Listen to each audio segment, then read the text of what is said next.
Senhoras e senhores telespectadores do canal 17 da UniTV, muito boa tarde. É com alegria que iniciamos o programa do Grupo Mônaco de Cultura, que vai ao ar todas as quartas-feiras neste horário.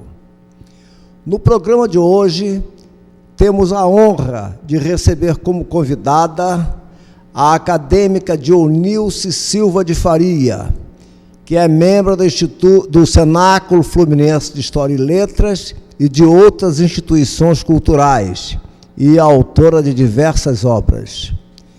Cultora da língua, da gramática e da filologia portuguesa, pesquisadora, revisora de textos, poetisa e declamadora, e autora de 8 livros, 3 gramaticais e 5 poéticos.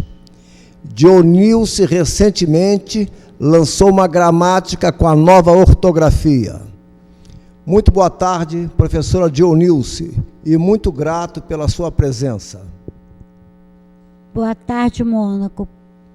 Para mim, é uma satisfação estar aqui participando desse programa seu, que já tem tido tanto êxito, muito falado, muito comentado, pelo sucesso que você tem nas suas entrevistas, no seu modo de ser, em tudo. Eu só tenho a agradecer por estar aqui neste momento. Muito obrigado, Dionilce. Fale-nos sobre sua formação acadêmica. Mônaco, eu sou graduada em pedagogia com complementação em supervisão escolar e administração escolar, primeiro e segundo graus. E também sou pós-graduada em tecnologia educacional e fui supervisora em diversas escolas do estado do Rio de Janeiro, como Macaé, Cantagalo, Caxias e outras, São Gonçalo e Niterói. Também sou licenciada em matemática, português e ciências, filosofia, matérias em que eu lecionei no segundo grau, principalmente no Colégio Bittencourt Silva, quer dizer, ex-Colégio Bittencourt Silva. Também mantenho cursos preparatórios para vestibular e para concurso, onde eu dou aula de português e matemática. Não poderia falar de todo o meu percurso pelo magistério, que eu amo tanto, que é meu sonho encantado, porque tomaria muito tempo, e nós temos o tempo aqui dosado. Pois não. E como é que foi a sua experiência na supervisão escolar? Eu fui concursada e fui chamada para trabalhar em Macaé, mas quando eu estava em Macaé, o Galindo me chamou para trabalhar na supervisão escolar. Então, eu ingressei na supervisão através de um estágio, primeiramente, e depois continuei por esses lugares que eu já falei. A supervisão, para mim, só trouxe aspectos positivos, porque as minhas vivências aumentaram, passei a ter contato direto com os professores, na sala de aula, com os alunos e principalmente com a administração. Tive a oportunidade de supervisionar e orientar os administradores, os professores, os diretores de ensino, com muito êxito. Muito bem. Dionilce, você que participa ativamente do movimento literário em Niterói, prestigiando inúmeros eventos, né? Eu queria saber de você o que você acha do atual movimento literário em nossa cidade. Eu acho ótimo. O movimento literário tem crescido muito durante esses anos, principalmente este último ano de 2010. Existem dias que existem 2 movimentos literários e ficando impossível a gente participar dos 2. Tem sido comum ocorrerem esses 2 eventos, reflexo do dinamismo cultural da cidade, porque todos estão preocupados em divulgar a cultura, seja na Charita, em São Francisco, no centro, nos clubes, nos eventos, em todos os lugares. Nós vemos pessoas declamando, pessoas apresentando seus trabalhos, as suas palestras, divulgando a língua, e isso só faz crescer a nossa cidade. Algo que eu tenho contra, não é bem contra, que eu lamento, eu acho lamentável que existem ainda instituições que beneficiam a cidade, que estão sem sede. Então eu peço aos órgãos governamentais que deem o devido apoio para essas instituições que aumentam a cultura, que ajudam a crescer o movimento literário em nossa cidade. Por exemplo, o Cenáculo de História e Letras está sem sede. A ANE também continua sem sede. Isto dificulta muito o trabalho. Mesmo assim, os seus diretores, os seus presidentes têm sido dinâmicos e conseguido, mesmo sem sede, divulgar a nossa cultura. Muito bem, eu estou de pleno acordo com a Dionilce. Inclusive, vejo que a Academia Fluminense de Letras, a Academia Niteroense de Letras, o Cenáculo Fluminense de História e Letras, temos também o Instituto Histórico e Geográfico de Niterói, a Associação Niteroense de Escritores, o Centro Cultural Maria Sabina, União Brasileira de Trovadores e o Grupo Mônaco de Cultura, todas essas instituições que desempenham um belo trabalho aqui na cidade e divulgando o que há de melhor no movimento literário de Niterói.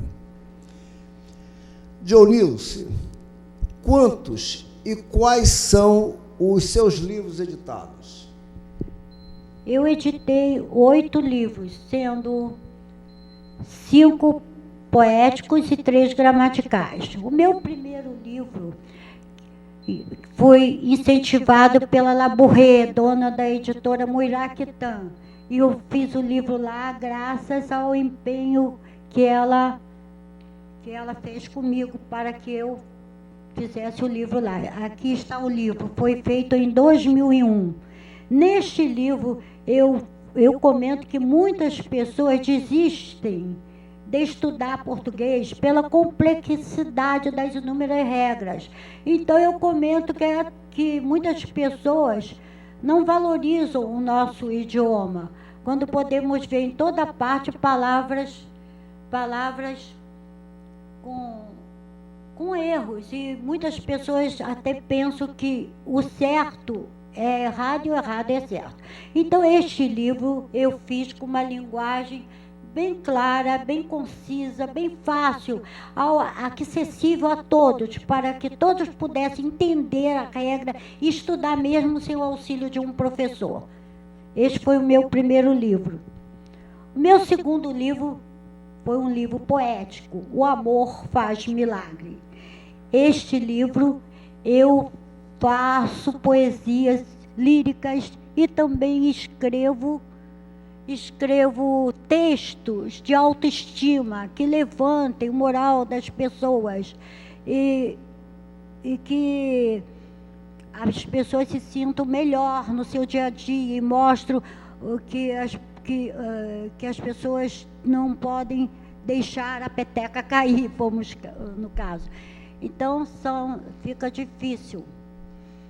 Assim, a pessoa sem ânimo continuar o seu caminho.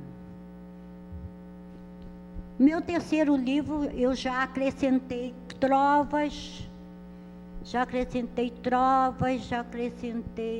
haikais, poesias modernas, é o Minuto do Ver.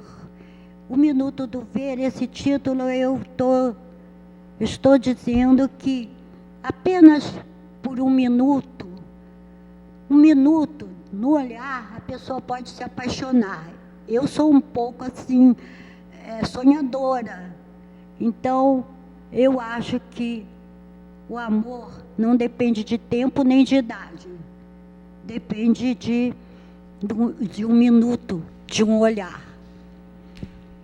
O terceiro livro foi Colhendo Morangos, título sugerido pelo meu filho, Ivando Silva de Faria. Colhendo morangos, eu sugiro às pessoas que não fiquem estressadas com os problemas da vida, que aprendam a colher morangos, aprendam a ter lazer, a se divertir, aprendam a rir, e para saber enfrentar melhor os problemas do dia a dia. Colhendo Morangos, que foi lançado na biblioteca Cora Coralina. Cora Coralina, com o apoio da Nelly, da Neuza, de todo aquele pessoal maravilhoso que faz parte da biblioteca Cora Coralina. Eu agradeço, eles fizeram até o lançamento com todo custo para eles, comprando morangos e mergulhando morangos no chocolate para as pessoas comerem. Foram ótimos comigo. Outro livro poético é o livro Aplausos. Neste livro eu agradeço as homenagens feitas para mim e também homenageio pessoas. E incluo neste livro também poesias não inclusas nos outros que eu falei. Agora, também, o poeta Alberto Vale comentou comigo que eu não fazia trovas, que ele não se conformava de eu não fazer trovas, poesias metrificadas. E ele conversava muito com ele é um ilustre sonetista, um ilustre trovador, um gênio. Então, ele me convenceu a fazer trovas. E ele fez até uma trova para mim, escrita assim: a professora Dionilce, em gramática doutora, finalmente decidiu-se ser também trovadora. Deixa eu ver se está focalizando bem, tá? Foi autoria do Alberto Vale. Então, eu resolvi escrever este livro de trovas, a pedido do Alberto Vale. São 100 trovas. 100 trovas, são 100 trovas com diversos temas líricos, temas de renúncia e com intervalos de alguns pensamentos. Por exemplo, esse pensamento: amar é dar sem nada esperar. Então, as trovas estão separadas por pensamentos. Então, Alberto Vale, eu acho que ele ficou feliz. E esse livro também tem a orelha do ilustre diretor da UBT, da União Brasileira de Trovadores, o Milton Nunes Loureiro, presidente da União Brasileira de Trovadores de Niterói e do Estado do Rio de Janeiro. Depois desses 5 livros poéticos, eu comecei a escrever a gramática. Continuei a escrever gramática, porque eu já tinha lançado o livro É Fácil Aprender Português, na editora Muraquitã, que foi em 2001. Depois eu fiz um livro sobre dicas gramaticais. 160 dicas gramaticais. Então, nesse livro, eu mostro como se escreve e como se pronunciam as palavras. Palavras simples que às vezes as pessoas não sabem. Por exemplo, é ruim. A pessoa fala é ruim, hein? Até existe uma gíria. Quando o certo é falar é ruim. E daí por diante eu coloco neste livro as principais contradições existentes no falar e no escrever.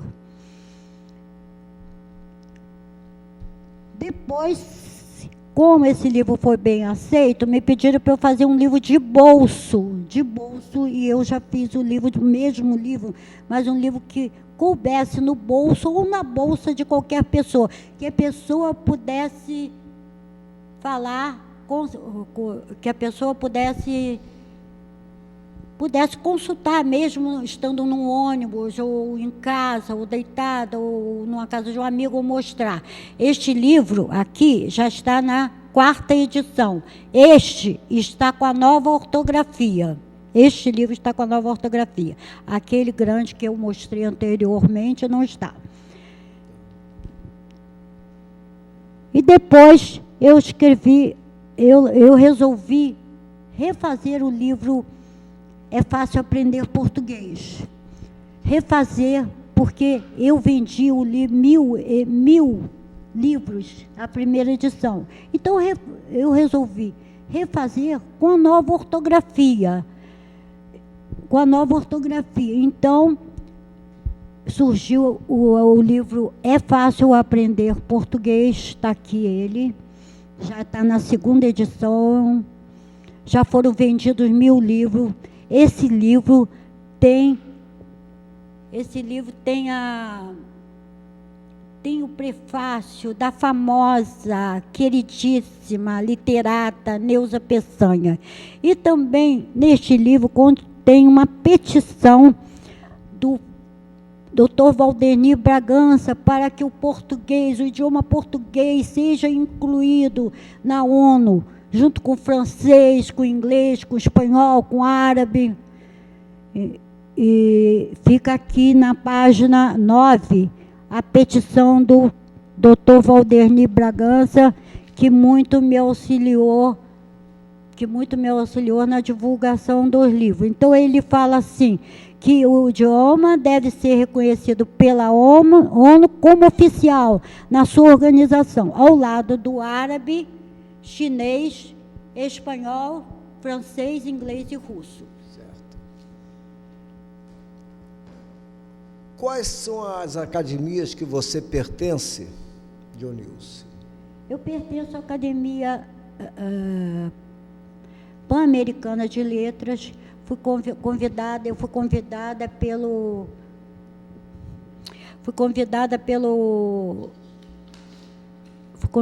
pelo já falecido, saudoso Francisco Nobre, para participar da Academia Pan-Americana de Letras. E além da Academia Pan-Americana de Letras, quais são as outras? Eu participo do Cenáculo Fluminense de História e Letras, cujo presidente agora é o Júlio Vane, mas na época que eu fui, era a Márcia Peçanha, a querida Márcia Peçanha. Certo. E no Cenáculo, quem é o seu patrono e a quem você sucedeu?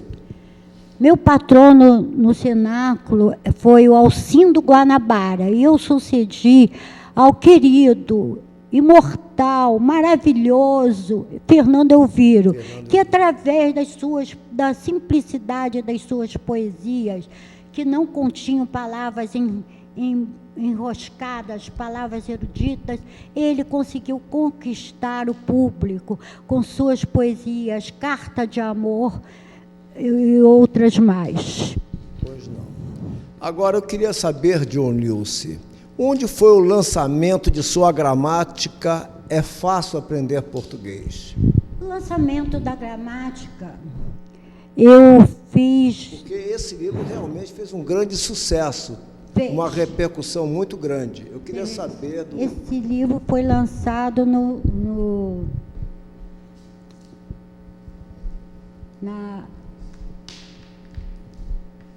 minuto. Esse livro foi lançado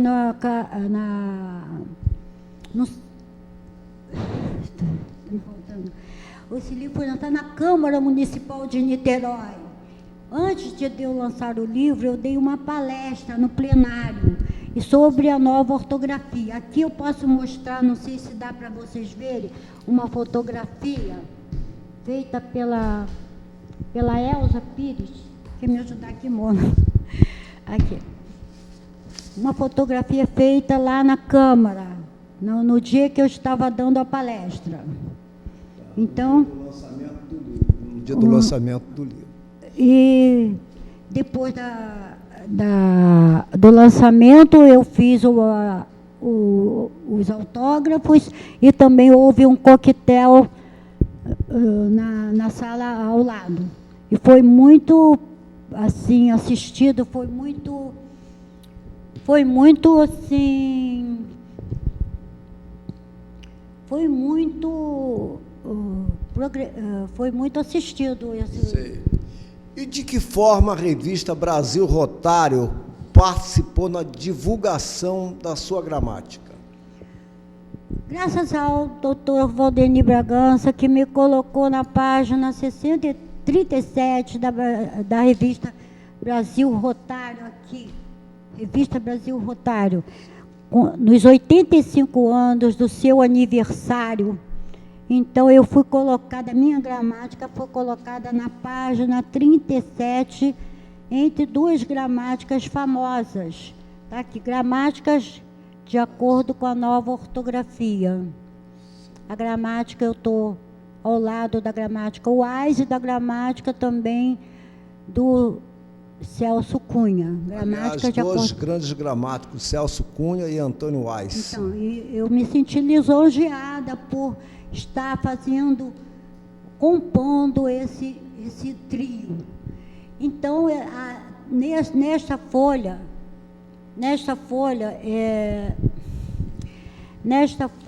existe também uma explicação de cada gramática e o objetivo de cada uma. Parabéns pelo seu trabalho e também está ao lado de grandes figuras da nossa filologia, gramáticos, né?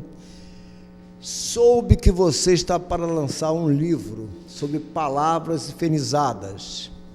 O que você tem a dizer, Dionilce? Este livro já era para ter sido lançado há mais tempo, mas o que aconteceu é que houve muitos imprevistos, até mortes. Houve a morte da Elza Pires, que estava editando o livro, e outras pessoas, a Alda Correia Mendes, que prefaciou o livro no dia 1º de abril, faleceu. Então, este livro não foi ainda lançado por causa desses imprevistos. Esse livro tem uma regra criada por mim que facilita o uso do hífen, deste sinal diacrítico tão complicado que dificulta a escrita para muitas pessoas. Então, eu facilitei assim, o uso do hífen em palavras com prefixo, usando a palavra igualdade e desigualdade.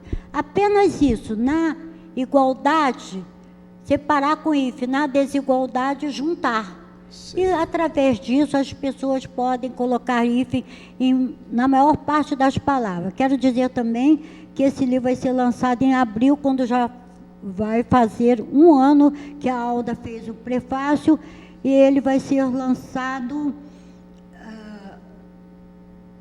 na Câmara Municipal de Niterói. Então, na Câmara Municipal de Vereadores de Niterói, lançamento do livro previsto para o mês de abril, não é isso, Dionilce? Isso. Agora, mais uma coisa, Dionilce, você usa sua palestra para vender seus livros? Não, não é bem assim. Eu sou convidada para dar uma palestra.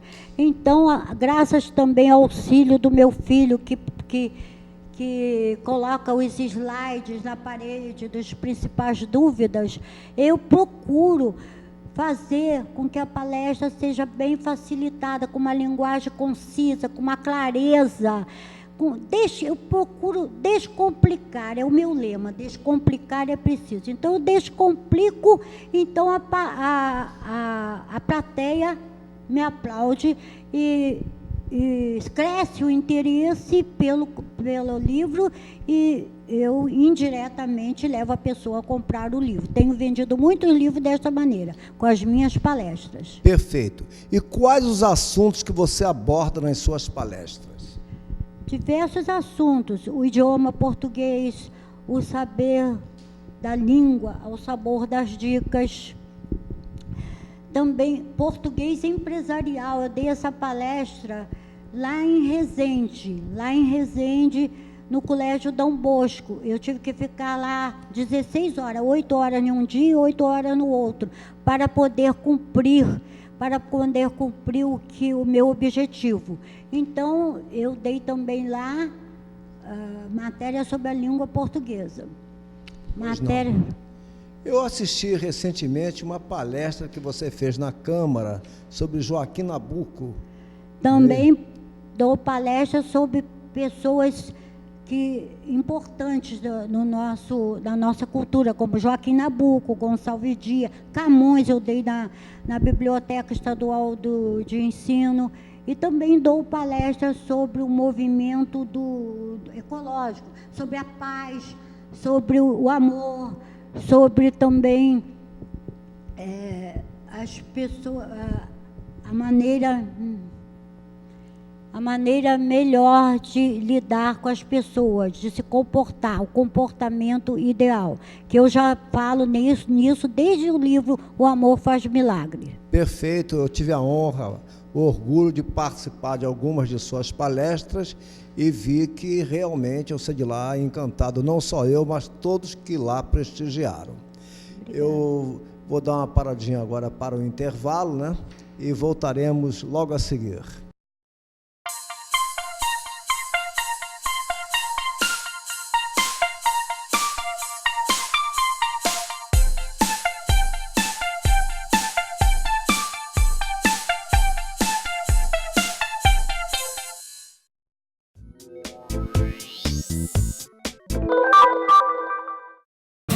Situada no campus do Graguatá, a Educação Física da UF iniciou as suas atividades em 1975, quando a disciplina era obrigatória para todos os cursos. O atual Instituto de Educação Física oferece cursos de licenciatura e pós-graduação, além de possibilitar a atividade física para alunos e servidores da universidade. O Instituto vem desenvolvendo já há algum tempo, desde 2007, o curso de licenciatura em Educação Física. Já trabalha desde 90 o curso de especialização em Educação Física Escolar e tem trabalhado desde que foi criado as disciplinas eletivas, antes eram curriculares, disciplinas curriculares, que oferece a Educação Física para todos os alunos da universidade. O setor de pós-graduação foi criado em 1990 com o intuito de oferecer cursos lato sensu e também para desenvolver cursos estrito sensu. O primeiro curso, Pesquisa em Sala de Aula, foi realizado em 1991. A pós-graduação já existia desde 91, através do curso de especialização em Educação Física Escolar, que é o nosso grande foco, pensar as práticas corporais, lúdicas e esportivas na escola, né, que a gente acredita que é o local em que a grande maioria da população brasileira vai estar inserido. Nós temos, dentro desse setor, a discussão do mestrado em Educação Física Escolar, que é uma demanda da região, né, não somente de Niterói, mas do estado do Rio de Janeiro, a pensar a Educação Física Escolar. Temos a revista Perspectiva em Educação Física Escolar e temos o curso de pós-graduação em Educação Física Escolar, que neste momento eu estou organizando, na coordenação. Entre os objetivos do Instituto está o fomento à prática esportiva como atividade lúdica, proporcionando a melhoria na qualidade de vida de estudantes e servidores. Nós oferecemos aos alunos da universidade, sempre oferecemos, futebol de salão, futsal, vôlei, basquete, principalmente as atividades de ginástica, musculação, judô, yoga e assim por diante. Nós temos os alunos que se matriculam e ganham crédito eletivo e nós temos também os alunos voluntários. Os alunos voluntários são aqueles alunos que não querem se submeter a presenças ou não querem ter um compromisso muito sério com a sua frequência, mas querem ter a prática, né? Não querem, ou até mesmo já ganhar os créditos eletivos. Então nós atendemos uma média de 600 a 800 alunos por período aqui na universidade.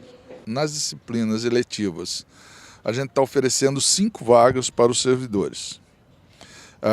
Tem a inscrição normal, que seria por volta em torno de 25 a 30 alunos, e o professor faculta aos servidores mais 5 vagas para serem utilizados por eles. O foco da educação física na UF é a formação de professores para as escolas do ensino fundamental e médio. Por este motivo, a graduação é uma licenciatura. Bom, eu espero que o curso me forneça bases para eu poder atuar bem na minha área de trabalho, né? Que é a escola e a educação física. Didaticamente, o curso se encontra nos moldes necessários e indo além deles para sermos professores. O tipo de curso que a gente tem, as vivências, o tipo de conversa e diálogo que a gente tem no curso é muito importante. A estruturação do curso foi muito bem planejada para a nossa atuação na escola, para a prática docente, para melhor possível para o aluno. Assim, a gente entra com uma concepção de educação física, de como deve trabalhar nas escolas, mas a gente vê que tem todo o meio político, tem muito mais embasado por trás. E está sendo muito bom as atividades que a gente tem aqui, a gente trabalha nas escolas. A gente tem um contato muito humano aqui, muito bom. Eu acho o curso maravilhoso, assim, a gente tem um ambiente maravilhoso aqui dentro, partindo dos professores, né? Eles deixam a gente bem confortável, a gente tem acesso a todos os locais da universidade, do nosso instituto, os professores têm uma relação muito boa com a gente, as atividades propostas são ótimas, a gente tem acesso a muitas atividades que outras graduações de educação física não têm.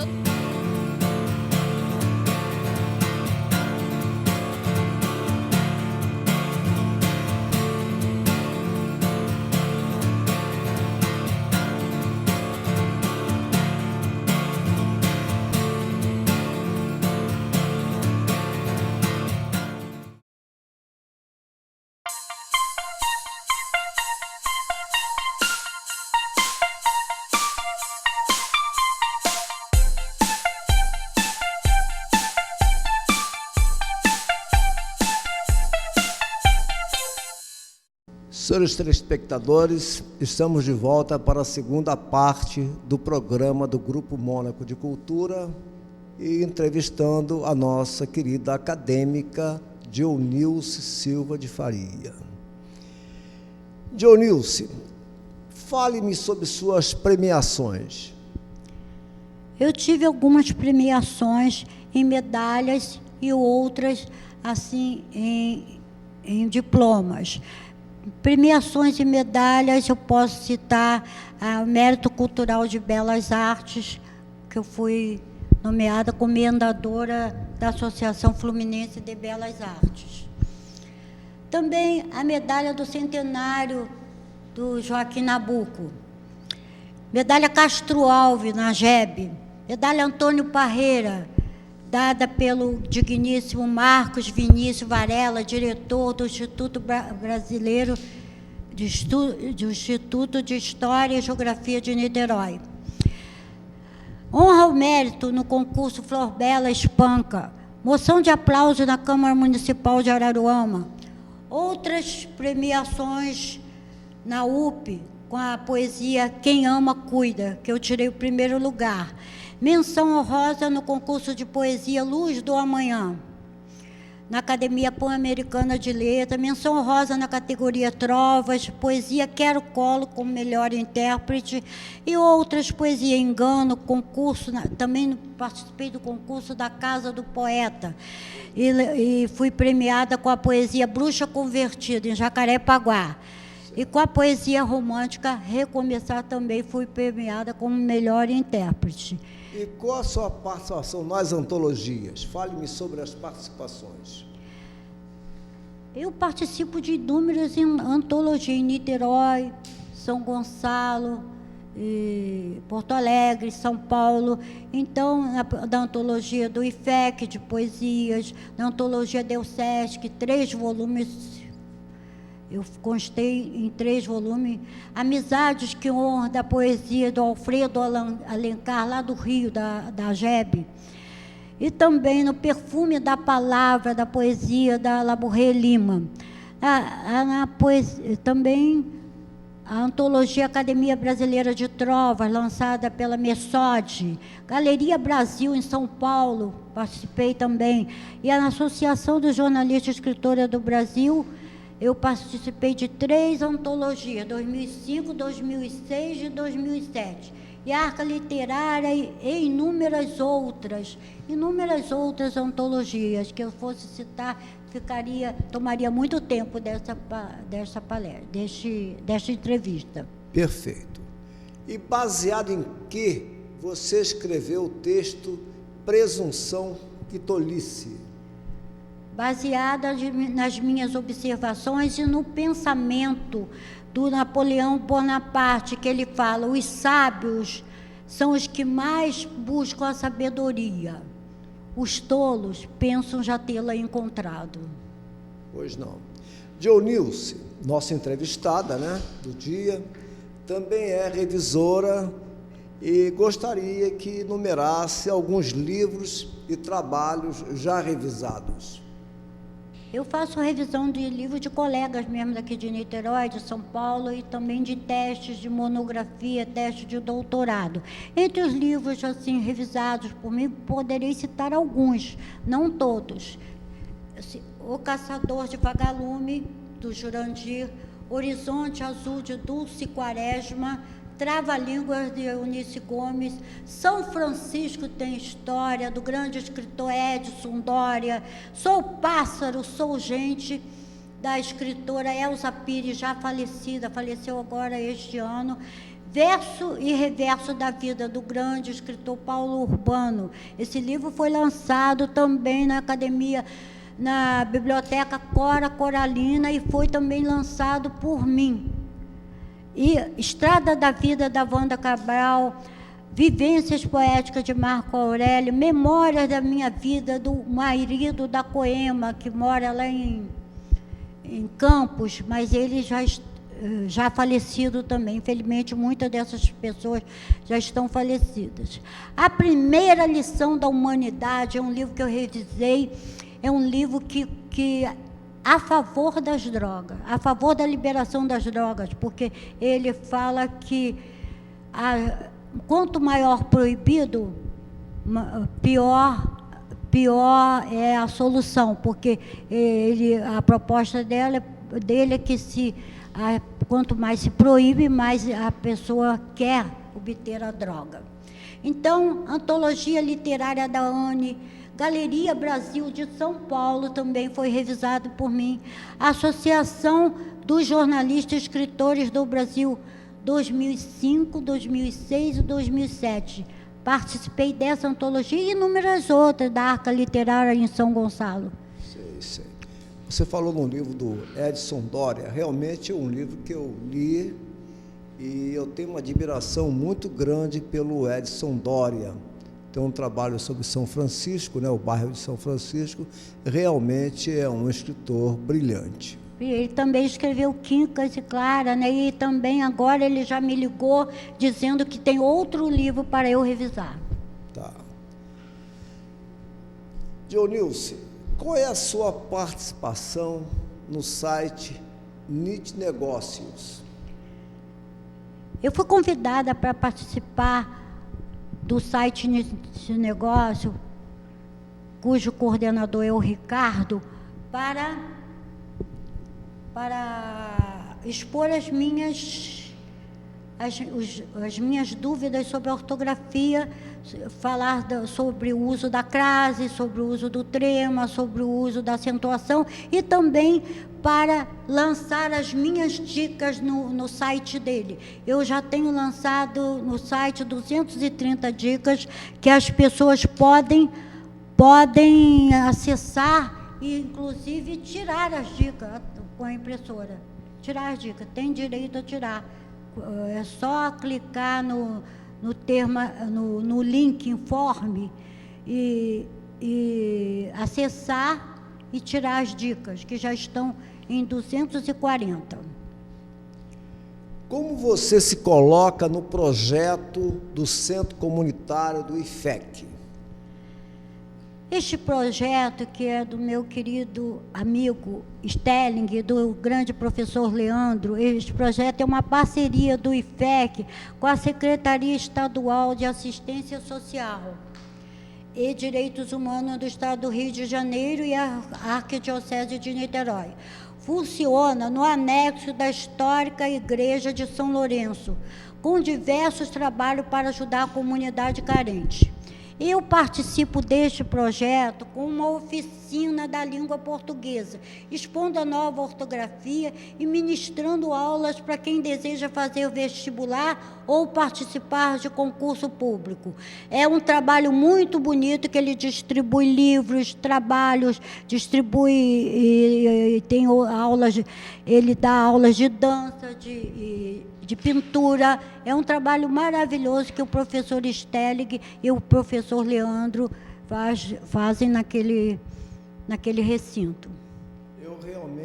Eu tenho uma admiração muito grande pelo trabalho do professor Raimundo Nery Stelling, sei da sua dedicação, tenho participado de alguns eventos que ele promove, como o Festival FAMAT de Poesias, que é realizado na Faculdade Maria Tereza, é anual, e com a presença de diversas personalidades ligadas à vida cultural da cidade.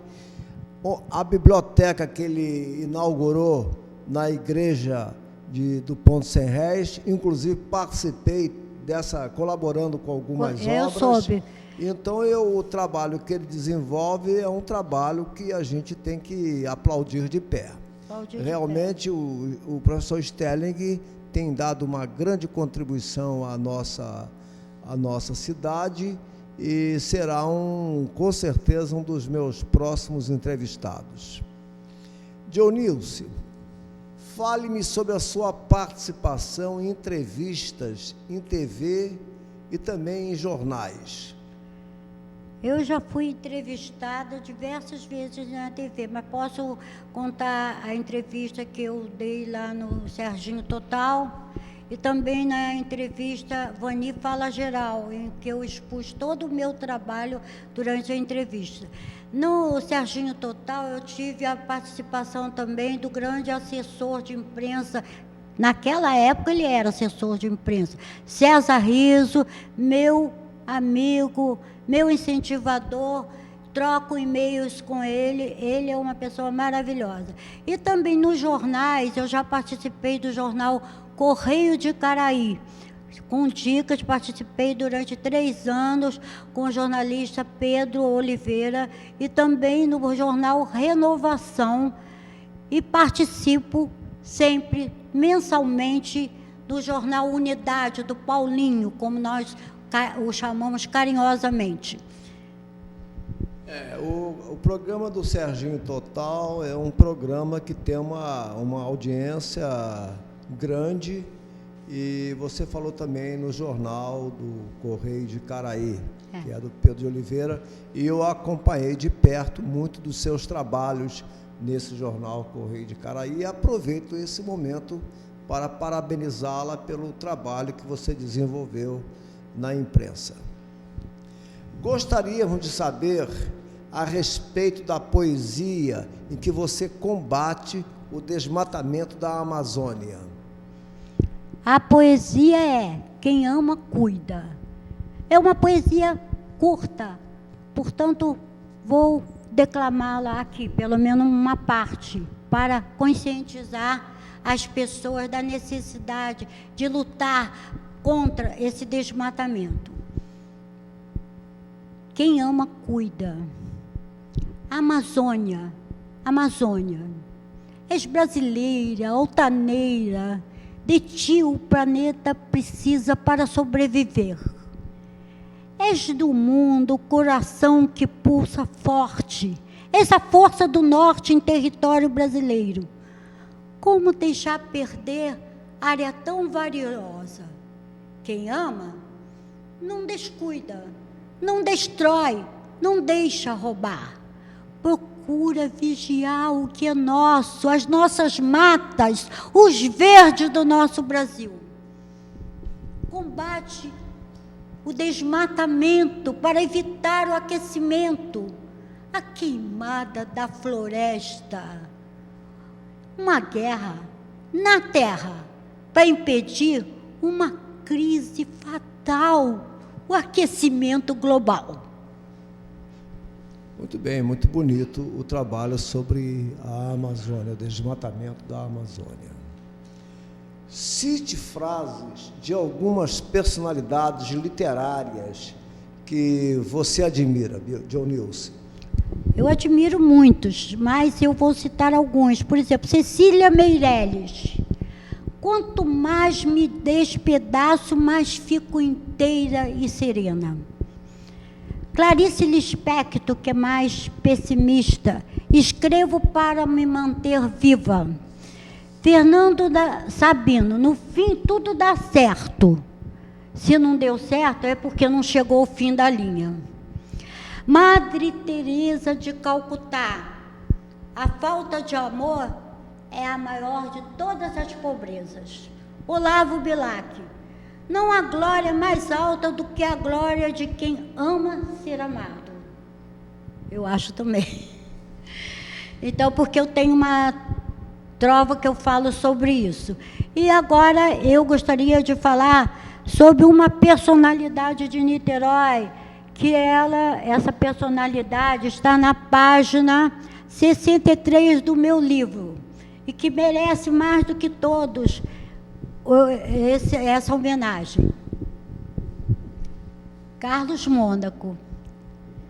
Personalidade querida e carismática no meio literário, Carlos Mônaco, eleito intelectual do ano de 2006, é o incentivador dos grandes movimentos literários em Niterói. Carlinhos, como é carinhosamente chamado, procura de toda maneira divulgar os trabalhos dos escritores que comparecem ao calçadão da cultura para um encontro, uma troca de informações e conhecimentos. Descrevê-lo é impossível. Ele surge no meio da intelectualidade como grande comunicador, sensível, que contagia todos com seu jeito simples e leal de ser. Um benfeitor aqui na terra, com bênçãos que certamente caem dos céus. Muito obrigado pela homenagem prestada. Realmente eu fiquei emocionado, pois não esperava da Dionilce. Muito grato, Dionilce, por essa homenagem. Você citou também frases de nomes, né, que Clarice Lispector, Cecília Meirelles, Olavo Bilac, Fernando Sabino, realmente são escritores que marcaram na literatura brasileira. Fernando Sabino, grande cronista, autor do Homem Nu, de Um Encontro Marcado, e tantas obras que eu Fernando Sabino, grande cronista, é verdade. Também na Cecília Meirelles, Clarice Lispector, são autores que realmente marcam, né? E eu ali na livraria, estou cansado de oferecer obras de figuras desses grandes autores citados. Parabéns a você por lembrar de tantos nomes consagrados da literatura brasileira. Mas você é a alavanca que faz com que esses escritores sejam lidos, com que todos comprem os seus livros. Você é o grande incentivador da cultura, Carlos Mônaco. Muito obrigado. Agora, já que falamos em personalidades literárias, eu também gostaria que falássemos sobre uma personalidade niteroense. Já falei, você. Olha, Carlinhos, eu falei sobre você. Eu estive fazendo uma palestra, durante a palestra, eu agradeci, assim, o incentivo de certas pessoas. Em vez de eu criar, assim, um ambiente de paz, eu criei um ambiente de confusão. Porque quando eu saí da palestra, todos reclamaram por eu não ter falado o nome deles. Então, eu acho um pouco perigoso citar uma pessoa só. É verdade, mas Niterói é rico de personalidades. Eu lembro aqui de grandes nomes que por aqui passaram, grandes niteroenses que chegaram à Academia Brasileira de Letras, como Marcos Almir Madeira, como Antônio Calado, e também figuras radicadas em Niterói, como o campista José Cândido Carvalho, autor do Coronel e o Lobisomem. Então, o Zé Cândido Carvalho, Marcos Almir Madeira e tantos outros nomes que chegaram à Academia Brasileira de Letras, eu tive assim um grande orgulho de conviver com eles. É claro que Niterói foi berço de grandes nomes, Leopoldo Frois, Antônio Parreiras, grande pintor. Tem um museu, né, Jane? Tem um museu, dá nome ao Museu Antônio Parreiras, onde ele morou. Onde ele morou. Exatamente. Falamos em Leopoldo Frois, o Otávio Kelly, Celso Kelly. Niterói é berço de muita gente importante. E também figuras que participam do movimento cultural de Niterói, que eu tenho assim uma admiração muito grande. Eu poderia citar vários nomes aqui, mas eu vou me restringir a apenas um, representando a todos, que é o nosso querido Luiz Antônio Pimentel, eu ia falar. Com seus 98 para 99 anos, fará agora no mês de março, né? E que é uma figura notável, publicou diversas obras sobre a história de Niterói, como Eles Nasceram em Niterói, Topônimos Tupis de Niterói, e ele trouxe também o Haikai. O Haikai, e é um dos grandes conhecedores da nossa história. Realmente fica aqui uma homenagem que prestamos ao Luiz Antônio Pimentel, e realmente eu parabenizo pela citação de nomes que você acabou de falar. E eu agradeço aos telespectadores que dedicaram este tempo para ver este programa, em especial para assistir à entrevista. Espero ter acrescentado algo positivo em suas vidas. Muito obrigada mesmo por tudo. Nós aqui ficamos gratos a você, Dionilson Silva de Faria, membro de diversas instituições culturais, inclusive a Cenáculo Fluminense de História e Letras, que você ocupa a cadeira de Alcindo Guanabara, grande jornalista. O Cenáculo Fluminense de História e Letras é uma instituição que tem feito muito pela literatura, e até queria fazer uma homenagem citando alguns de seus patronos, como Quintino Bocaiúva, Euclides da Cunha, autor dos Sertões, Casimiro de Abreu, o poeta das Primaveras, Aloysio Azevedo, Fagundes Varela, Castro Alves, autor de Espumas Flutuantes, Carlos de Laé, que é autor de uma antologia nacional de muita, é uma antologia realmente que eu gosto muito, Carlos Laé, Santa Rita Durão, Capistrano de Abreu, autor de várias obras sobre a história do Brasil, como capítulos da história colonial, Joaquim Manuel de Macedo, que é natural aqui de Itaburaí, famoso pela obra A Moreninha, Rui Barbosa, grande Rui Barbosa. Rui Barbosa, inclusive, dá nome, é comemorado o Dia Nacional da Cultura no dia de seu aniversário, 5 de novembro. Autor da réplica, a réplica foi uma polêmica que ele teve com Ernesto Carneiro Ribeiro, que era mestre do Rui Barbosa. Então, houve aquela réplica, uma contenda, isto. Afrânio Peixoto, também um grande escritor brasileiro, embora esteja hoje um tanto esquecido. Olavo Bilac, Visconde Toné, autor da Inocência. Álvaro de Azevedo, Raul Pompeia, Barão do Rio, Alberto Torres, o sociólogo e jornalista natural também de Itaburaí. Enfim, realmente, Alcindo Guanabara, você ocupa a cadeira número 27, né? Número 27. É autor de Discursos Fora da Câmara, de autoria de Alcindo Guanabara. Da poesia Túmulos. Isto. Basílio da Gama, Lúcio de Mendonça, que foi o idealizador da Academia Brasileira de Letras, Lúcio de Mendonça.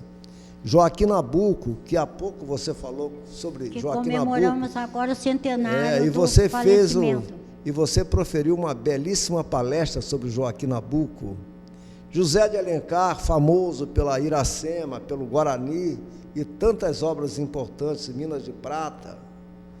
José do Patrocínio, B. Lopes, Hermes Fontes, Gonçalves Dias, Luiz Pistarini, autor do Bandolim. Eu tenho até uma história interessantíssima sobre o Bandolim, que eu adquiri essa obra e na hora de pegá-la, ela tinha sido enterrada junto ao dono da obra, que é a viúva. É uma história que realmente muito interessante, que um dia eu colocarei em um livro de memórias que eu estou preparando. Oliveira Viana, grande sociólogo brasileiro, autor das instituições políticas brasileiras, populações meridionais do Brasil e tantas outras. Pedro Calmon, Arthur Azevedo, Anchieta, Martins Pena, das comédias, Coelho Neto, Manuel Antônio de Almeida, autor das Memórias de um Sargento de Milícias. Então, com isso, eu mostro aqui os patronos, né, um pouco dos patronos do Senac Fluminense História e Letras, e muito bem escolhidas pelos seus organizadores, pelos seus fundadores. Márcia Peçanha. E também existe ainda cadeiras vagas lá. Ainda existe. Tem, né? Parece-me ter uma ou duas cadeiras vagas. Duas né? ou três cadeiras ainda vagas que devem ser preenchidas agora. Não sei se é com essa gestão do Júlio Vane. E, aliás, o Júlio Vane é uma pessoa que eu admiro muito pelo seu dinamismo, pelo seu carisma. É um estudioso do povo italiano, ele é descendência italiana, assim como eu. Então, também sou filho. E ele também. Então, o Júlio Vane se dedica muito ao estudo da língua e do povo italiano. E já tem alguns trabalhos sobre os italianos aqui no estado do Rio. Então, eu fico muito feliz em ver você no Senac Fluminense História e Letras, uma instituição que todos nós reconhecemos o seu valor, a sua contribuição à nossa cultura. Bem, agradeço a presença da professora Dionilson Silva de Faria, que nos brindou aqui com a sua entrevista, e despeço-me agradecendo aos telespectadores, lembrando que o programa é reprisado às quintas-feiras, às 21 horas, às sextas-feiras, às 9 horas da manhã, e aos sábados, às 16 horas. Muito obrigado a todos e até a próxima.